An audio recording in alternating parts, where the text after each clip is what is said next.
First, let me describe what my new book, How Not to Diet, is not about. If you want to be regaled with success stories and testimonials and before and after pictures, you have come to the wrong place. See, you don't need anecdotes when you have evidence. I wrote this book for those who want the facts, not filler fantasy or fluff.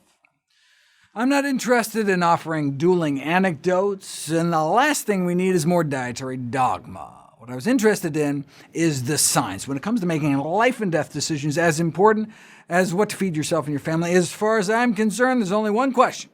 What does the best available balance of evidence say right now? My goal was to create the oxymoron, an evidence-based diet book. The problem is that even just sticking to the peer-reviewed medical literature is not enough. As concluded a commentary in the New England Journal of Medicine, false and scientifically unsupported beliefs about obesity are pervasive even in scientific journals. The only way to get at the truth, then, is to dive deep into the primary literature and read all the original studies. Right? Who's got time for that, though? There are more than 500,000 scientific papers on the subject, with 100 new ones published every day. Even researchers in the field might not be able to keep track of what's going on beyond their narrow domain. But that's what we do here at nutritionfacts.org. We comb through tens of thousands of studies a year, so you don't have to. Whether you're morbidly obese, just overweight like the average American, or at your ideal weight and just want to keep it that way, my goal was to give you every possible tweak and technique we could find to build the optimal weight control solution from the ground up. To that end, we identified 17 key ingredients to the ideal weight loss diet, with a chapter on each. Ideally, foods, meals, and entire dietary patterns should be anti-inflammatory, clean from industrial pollutants, high in fiber and water, low in high glycemic and addictive foods, added fat and sugar, calorie density, meat, refined grains, and salt, low insulin index, friendly to our friendly flora, rich in fruits, vegetables, legumes, and particularly satiating. No wonder a whole food, plant-based diet is the single most successful weight loss intervention without calorie restriction and exercise ever published in the peer-reviewed scientific literature and proven in a randomized controlled trial. Start packing your diet with real food that grows out of the ground, and the pounds should come off naturally, taking you down towards your ideal weight. Okay, so that's what I spent the first half of the book doing, laying out the optimal weight loss diet. Then I spend the second half on all the tools I unearthed to drive further weight loss for any stubborn pounds that remain. In the first half, we learned that a calorie is not necessarily a calorie. 100 calories of chickpeas has a different impact than 100 calories of chicken or chiclets, based on their different effects on factors such as absorption, appetite, or our microbiome.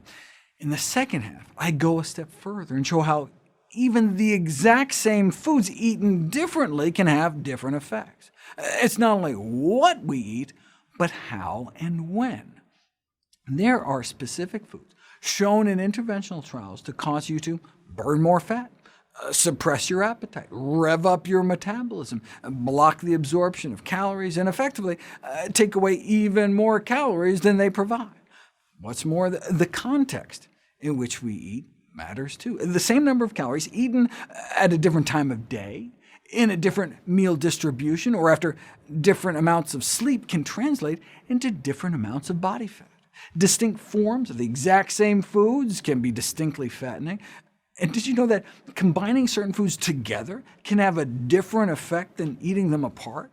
There's even a food that can prevent the metabolic slowing that your body uses to frustrate your weight loss attempts. Skeptical? You should be.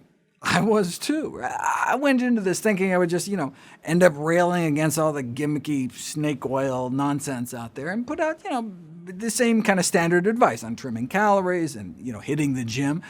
I imagine what would set this work apart would be its comprehensiveness and strict grounding in the science.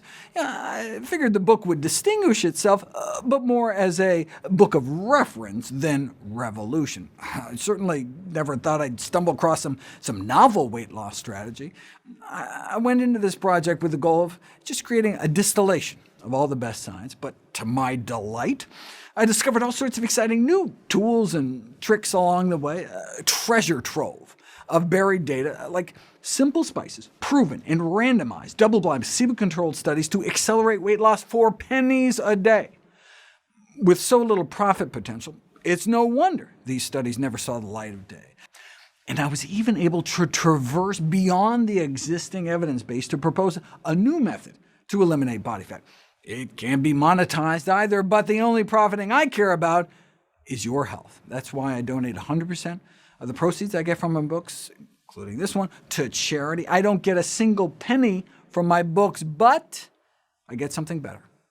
The satisfaction of serving and helping, learning and sharing. Contact your local library or order it for yourself or for anyone you love.